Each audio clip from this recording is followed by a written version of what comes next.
Gandang hapon, gandang gabi po sa ating lahat. Ayan po, nandito naman po ako sa aking kusina at ako ay magluluto ng fried eggplant. Ayan ang ating spring onion na sibuyas at lalagyan ko po siya ng dry oyster. Ayan po ay favorite ni Grandpa. At maggigisa na po tayo. Hindi pa ako maglalagay ng bawang kasi ayaw po ng bawang. So sibuyas lang po ang ilalagay natin. At ilagay na po natin ang ating eggplant.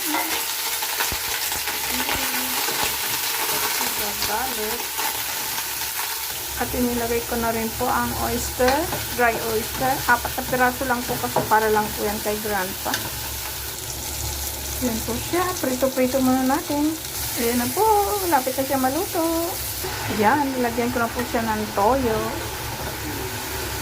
Luto na po yan. Ganyan lang po.